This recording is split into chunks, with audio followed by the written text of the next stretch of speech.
All right, so let's begin. Recall this crucial, somewhat cryptic statement from above, and I wrote this earlier, that this gathering, speaking of the rapture, this gathering fulfills Israel's covenant calling and includes all who are in Messiah. So right away you're thinking, well, if the rapture is for the church, what does it have to do with Israel? From a dispensational perspective, pre-trib, they don't see any connection. They're like, nope, the secret rapture is for the church, doesn't involve Israel. Well, remember, there are two circles, and I'll put this in post-production now. You're probably looking at it right now. I apologize for not having it pulled up earlier in advance, but the two circles involve the identifying Israel on one side and the Gentile nations on the other side. I can't remember which one's left and which one's right. But as you bring these two circles close to one another and begin to overlap them, they form a kind of an almond slice, an almond-shaped slice in the middle where the two circles overlap. We call this Venn diagram, V like victory, E-N-N, Venn. And it allows us to see two main things. It allows us to see similarities in that middle slice, right there in the middle. Those are similarities. And it also allows us to see differences on the outer crescent edges of the two circles. And so the Venn diagram shows that Israel and the Gentile nations are two separate. They have two separate identities, but when they overlap, they form what is known as the remnant of Israel. The remnant of Israel is comprised of Jew and Gentile in Messiah. So this rapture gathering is a fulfillment of promises made to national Israel, insofar as anyone who is a part of remnant Israel, when the rapture goes down, is in fact rapture ready, will receive this rescue because they've already prepared their hearts by placing their faith in Jesus. So that's why I say that this gathering fulfills Israel's covenant calling and includes all who are in Messiah. Okay, let's work our way down through this essay and work it through. This is not merely some newfangled pre-wrath assertion that I'm putting out to you. Allow me to fully support this concept from Scripture. Here's how it works. What I say is that the rapture event is described in Matthew 24:31, as well as 1 Thessalonians 4:16 and 17, and 1 Corinthians 15:52. It's not merely a dramatic removal of the church from the earth. So this is my first challenge to the post-tribbers. The pre-tribbers. Let me bring up the slide again real quick so you can see what I'm talking about. Not that one, Ariel. That one. So in the pre-wrath, the pre-trib model over here, right, we described it earlier. Notice their rapture is at the far end and their second coming is at the opposite end. Let me zoom it in for you so you can see what I'm talking about. So in so doing, they separate these two events by 7 years. I don't like that line blocking it. They have a separation of these events by 7 years because God's wrath in the middle is going to occupy the entire seven years. And remember, pre-tribbers say that the church cannot be here for the wrath of God. So we've got to be raptured prior to any of that happening. But by forcing their model to have the church avoid God's wrath, they push a rapture way out to the very end of the 70th week. And then because of dispensational teaching, they cannot have the church and Israel overlap in terms of identity. So this, I believe, becomes a weakness of their position. Going back to my commentary. When we're looking at the rapture, however, I believe that it is the culmination of God's covenantal promises to Israel and the grafted-in Gentiles, i.e. the unified people of God. Those are the ones who are rapture ready. Now, remind yourself that at this current time, all those who believe in Messiah, who are genuinely part of the church, who have genuine relationship with Jesus, we are rapture ready, both Jews and Gentiles. We are ready for the rapture, and we're waiting our Lord's return. National Israel, by comparison, by and large, is not rapture ready. At this moment, if you look at national Israel on earth today, for the most part, when you meet Jewish people, they are not ready to meet the Lord. They're not rapture ready. So that if a rapture were to take place right now, the imminent type of rapture that pre-tribbers purport will happen one day, if it were to take place right now, most of national Israel would be left behind. Only those who are part of the church, i.e. remnant Israel, would be taken in the rapture and such. So when we talk about the promises that God gave to Israel to bring her into this relationship with him, going all the way back to Abraham, God's going to rescue his seed and bless them and bring them into this land that he's covenantally promised to them. This can only happen via faith in Messiah. So right now, it would appear that the rapture would almost seem to leave out the bulk of God's people, meaning the promises would fail. But that's not the way God's gonna let everything happen. That's not the way he promised things would go down. So this gathering, I go on to say, reflects the fulfillment of a long prophesied hope centered on redemption, restoration, and reunion with the Messiah. So at this point in time, this particular part of my essay is going to be heavily Israel-centric. What I'm going to lay out for you is what I believe is a proposed timeline of some of the events that will culminate in the salvation of national Israel. So what I'm going to be describing are events that start from the beginning of the 7th week and work their way through the 7th week, but focusing on the salvation of national Israel, but with the view of how does the church fit in sequentially, particularly the rapture, to this whole big sequence of the salvation of national Israel at the very end. By the way, let me go back over to this slide. One thing that's really nice about all four of these views, as I'm circling them, and you can see it here, I'll show in a second.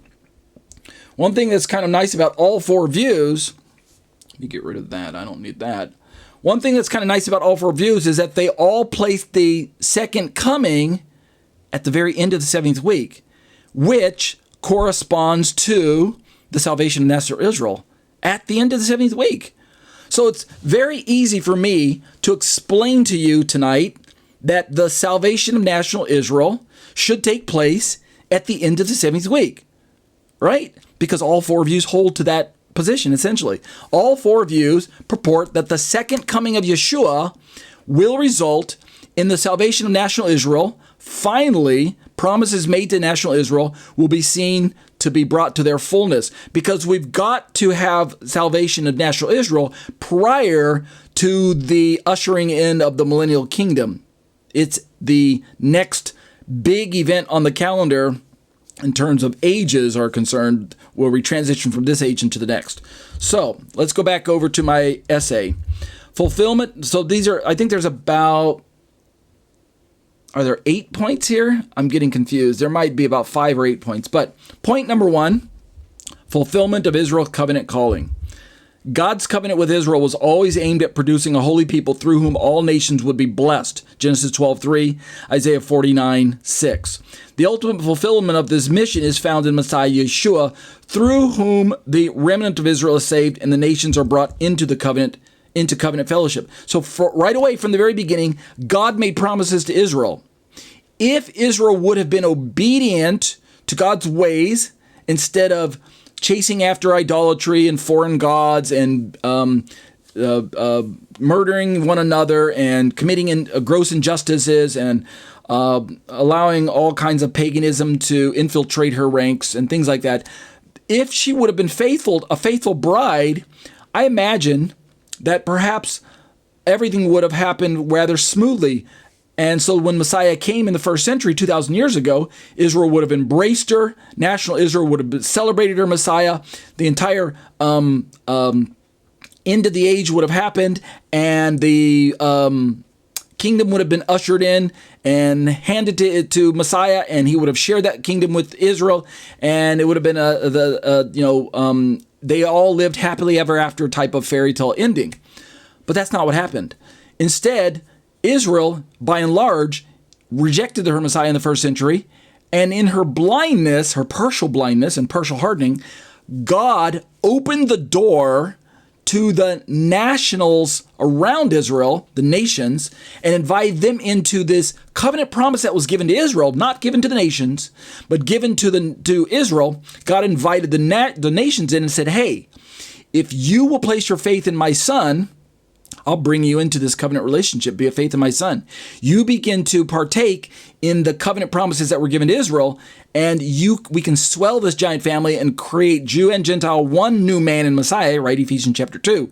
And in so doing, the promises will be partially fulfilled, but they will have to wait until Israel comes out of her blindness to be completely fulfilled. So that's kind of where we're going with the discussion. Look at these three passages here. Jeremiah 31:10, he who scattered Israel will gather him and keep him as a shepherd keeps his flock. God has promised to gather Israel one day.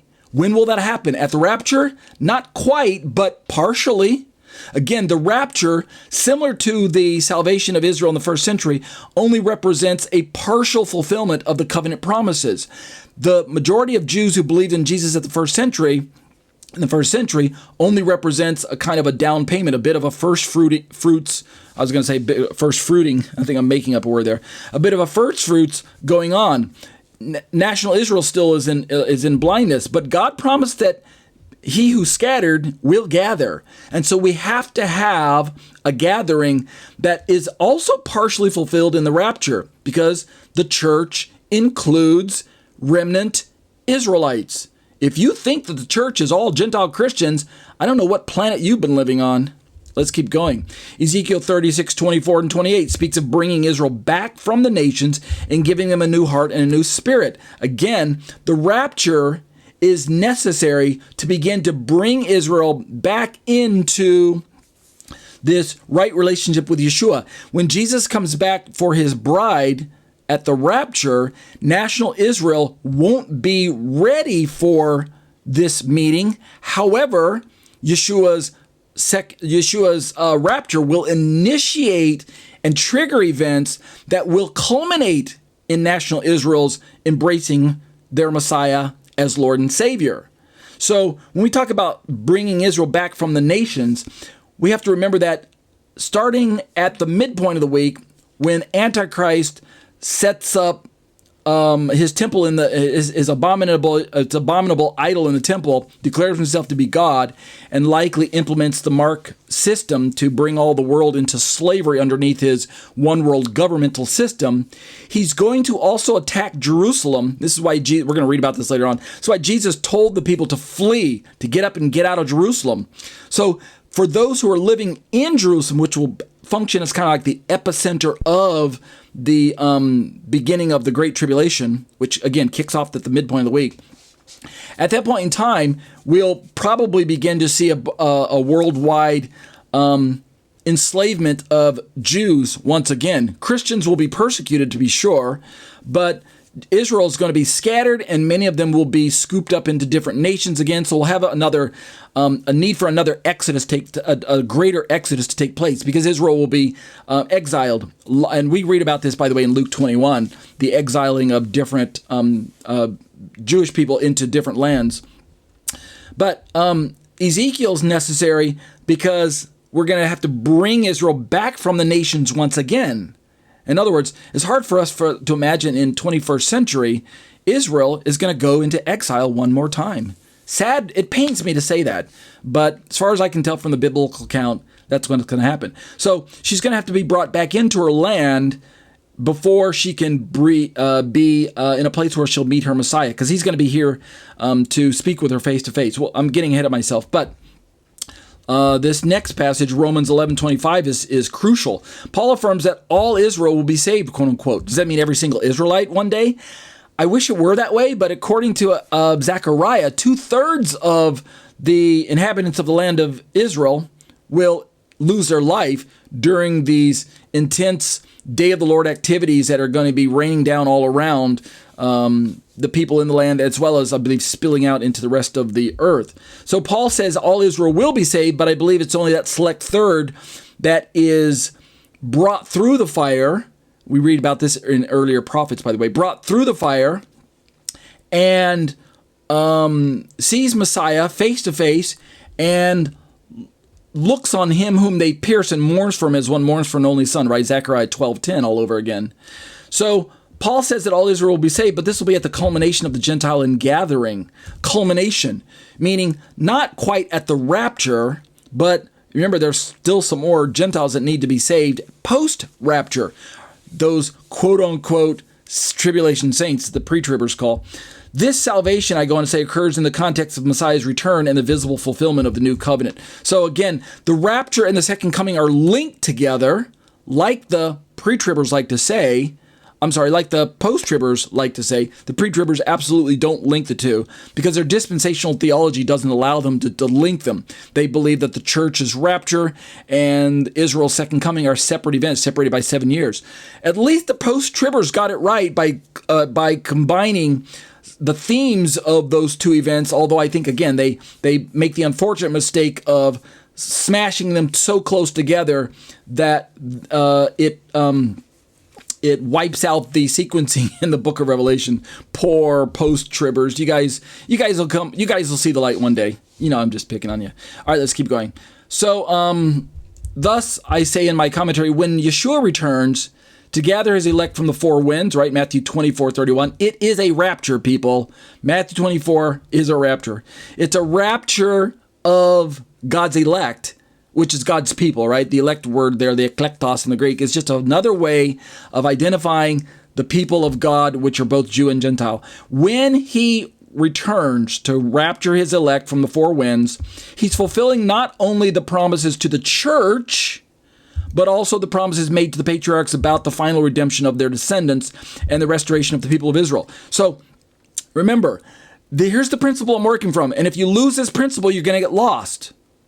When the Bible gives promises to a people group, such as God giving promises to Israel, those promises don't have to be fulfilled all at the same time in order to be true. God promised Israel that he would bless her and that he would come into her heart, basically, and dwell with his people, that he would be their God and that they would be his people. Promises go all the way back to the Tanakh, right? I'm speaking in general, but we know from reading the Old Testament that God promised that he would be the God of his people Israel, that he would dwell with them and that he would give them a kingdom. These are grandiose promises. What happened in the first century when Yeshua came and brought the promise of the new covenant to Israel? She embraced the new covenant, but only in part. Only part of Israel had eyes opened by faith to see the Messiah and embrace him for Lord as their Lord and Savior. So this was a partial fulfillment of the promises that God made to Israel, namely of the new covenant. So yes, the new covenant is a fulfillment of the promises made to Israel, but it was only in part because only part of Israel embraced it. The other part of national Israel is going to have to wait until the end of the 70th week to receive the rest of those promises. The rest of Israel is going to have to wait until the end of the 70th week to embrace the fullness, the culmination of the promises. So the promises kind of split into two bookends, one that took place 2,000 years ago when Yeshua died on the cross for the sins of the humanity and national Israel rejected him, but remnant Israel embraced him. That was a partial fulfillment of the new covenant promises made to Israel. They go all the way back to Jeremiah, right? Behold, the days are coming when I'll make a new covenant with the house of Israel, right? We all know these verses as Christians because we claim them as our own. This promise, by the way, also spilled out into the Gentiles as they were brought into these new covenant promises God made with Israel, but he included Gentiles. But that's a partial fulfillment. The fullness of the promises are waiting until national Israel embraces Jesus at his second coming. So based on this principle of partial and total fulfillment, right? Prophetic telescoping all over again, near not yet concept all over again. That's where I'm going. When we look at the rapture as an event that is primarily going to involve the rapturing away of Christians from the earth, which will include anyone who belongs to the church at the remnant Israel level, so Jews and Gentiles and Messiah both raptured at the same time, you have to see that this is only a partial bringing or gathering or joining of the bride with her husband. It's only partial in that it still needs to have greater national Israel brought into the family once and for all. That's where I'm going with the principle. And if you don't see this principle, you're going to misunderstand the picture that I'm painting here. So I'll read that part again. When Yeshua returns to gather his elect from the four winds, he is fulfilling not only the promises to the church, right? That's the partial part, but also the promises made to the patriarchs about the final redemption of their descendants and the restoration of the people of Israel. So we cannot disconnect the rapture, which happens at the initiating part of the second coming, at the beginning as a bookend. We cannot disconnect that from the second coming event known as the salvation of Israel, which will take place at near the culmination event of the second coming. Truly, the Battle of Armageddon is the final culmination. That's when Antichrist is destroyed and cast into the lake of fire. But that's not till 30 years past the end of the 70th week. I'm talking about the end of the 70th week itself, the end of the 7-year time frame, at the 7th trumpet, not to be confused with the last trumpet. Okay, let's keep going. I've got about 9 minutes left. I want to dig some more into this. Point number 2 includes all who are in Messiah, unified elect. So we're talking about how does the rapture snap together with the salvation of national Israel when at the moment they're not rapture ready, right? So how is that going to work itself out? Well, don't worry. God's got to figure it out even if we don't. Paul teaches that Gentile believers are not second-tier members of God's family, but are fellow citizens and members of the household of God. This is, again, going to stretch our understanding of the identity of God's people. For too long and far too often, Gentiles have come to the incorrect conclusion that the church doesn't include Israel. Or, said backwards, Israel doesn't include the church. But when we're talking about remnant Israelites, I'll bring up that little Venn diagram again so you're seeing it in post-production. I apologize for not having it for you guys in my live Teams class. I'm going to fix that. Next week I'll actually have it. But you're looking at it in post-production. 2 circles overlapping. One's the Gentile nations. One is national Israel. And when they're brought together, not completely overlapping, but when they got brought together, that almond slice in the middle is remnant Israel. For God, or for Paul, God speaking through Paul, Gentile believers are not second-tier members of God's family. They actually join the family of Abraham at the faith level. Therefore, they lay claim to the title Israel by faith in Israel's promised Messiah, Yeshua. They are fellow citizens and members of the household of God. So when the rapture comes and snatches the church, even though it's largely comprised of Gentiles, it doesn't mean that it's not a promise that's being fulfilled to Abraham's family. Don't think of the rapture of the church as leaving Israel out of the picture somehow. No, it's just the initiating event needed to kick off a series of events that will play out over the course of the day of the Lord. It's necessary so that Israel will be eventually brought to her knees and embrace Messiah. Let me open up that slide again like I had last time. It's necessary for Israel to have this initiation event so that she can begin to be pushed into the crucible of the day of the Lord, where she will come out the other end purified by the fires of the day of the Lord in genuine relationship with her Messiah. Let's read about this, the identity of this Gentile inclusion into Israel from Ephesians, which I referenced earlier. Gentiles were once strangers to the covenants of promises. Notice, the covenants of promise were given to Israel. But Gentiles partake in the promises insomuch as that they join Israel at the remnant level via faith in Messiah. So the covenants of promise were given to Israel, right? Jeremiah 31:31, the new covenant passage that Christians are so fond of quoting, says, "Behold, the days are coming when I'll make a new covenant with the house of Israel and with the house of Judah." Please explain to me, some very knowledgeable church Christian Gentile, where does it say Gentiles in there? It doesn't, which means it was a mystery to national Israel in the beginning and in the first century, how Gentiles could be brought into this family when they don't have Israelite identity to begin with. How is it that these Gentiles are coming into our family, but they're not born from the same physical papa as us? That just blew their minds in the first century. They couldn't figure that part out. Why? Because God hid that from them. It was a mystery. The mystery of the gospel, which we would read later on in the book of Ephesians, is that Gentiles have been brought into Papa Abraham's family via faith in Messiah without having to become Israelites or to become national Jews. They don't have to change their ethnicity. They do take on the label Israelite.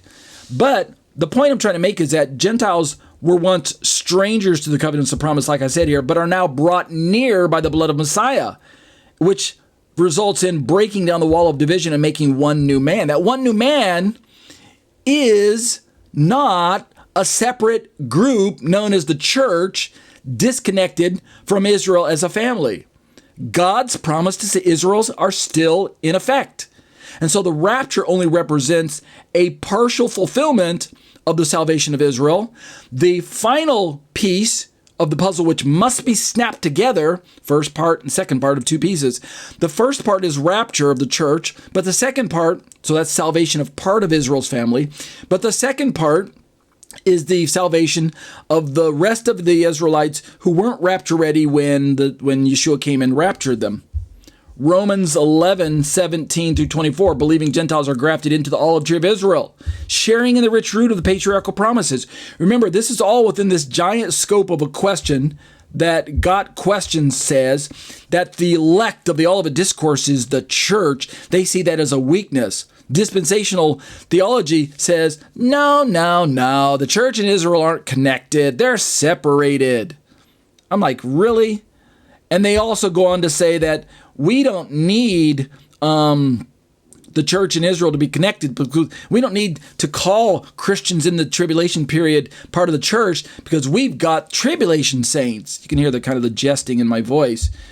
And yet that doesn't square with biblical theology. It's better to see that God's got this giant engrafting going on with Jews and Gentiles, Gentiles coming into the family of Jews via engrafting. It's got this giant family represented by the olive tree of Israel, and the Gentiles share in the rich root of the patriarchal promises. Promises given to Abraham, Isaac, and Jacob, the fathers of Israel.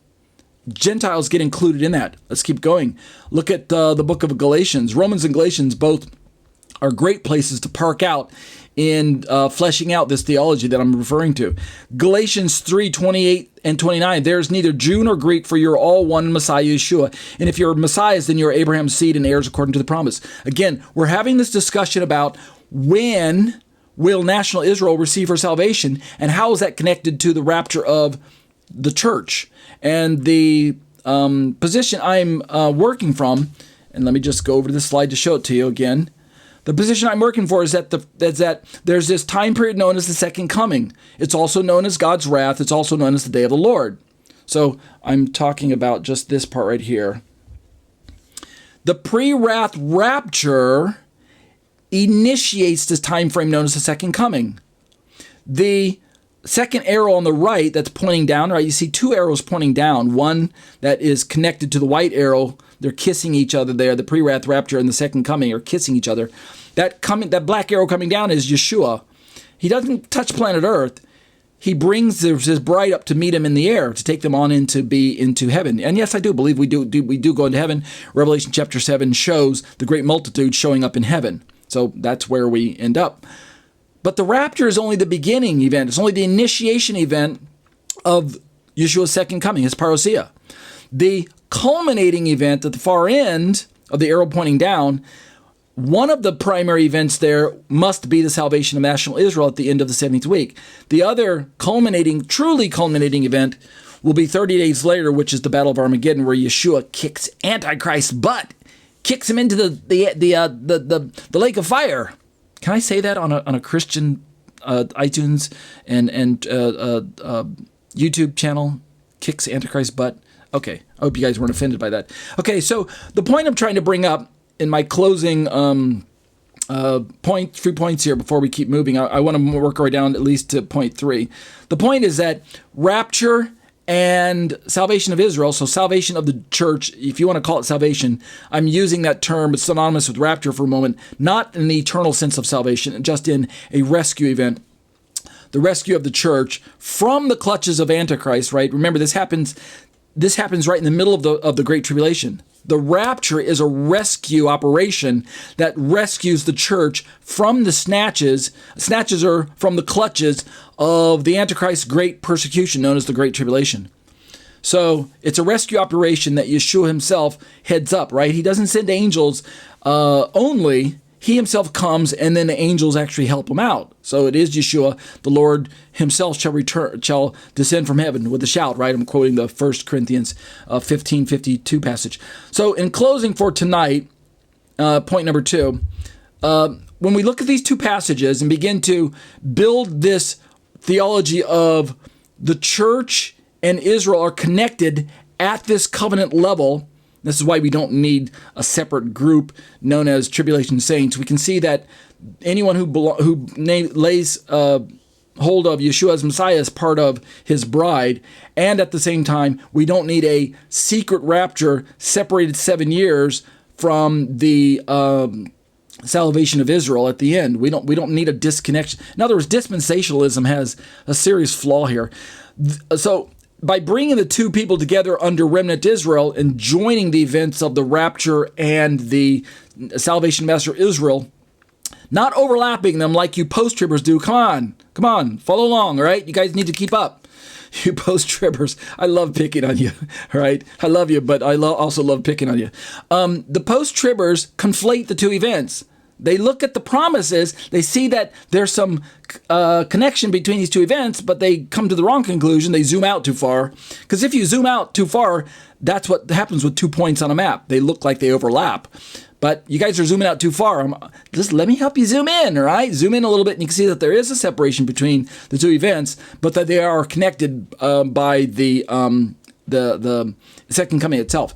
But what I go on to say in closing tonight is that when we look at the passages that talk about Gentiles being brought into the family of God, this shows that the elect gathered at the rapture includes all who are in Messiah, both the faithful remnant of ethnic Israel and the believing Gentiles, forming a single redeemed body. So that's where I'm going with this particular study. Where am I going to go next? We're going to talk about how that point number 3 is that covenant realization precedes wrath. In other words, God is going to begin to make good on his promises to Israel by rescuing her from wrath, and he's going to begin with the rescue of the Gentile church, but he's going to culminate with the rescue of national Israel as she embraces her Messiah.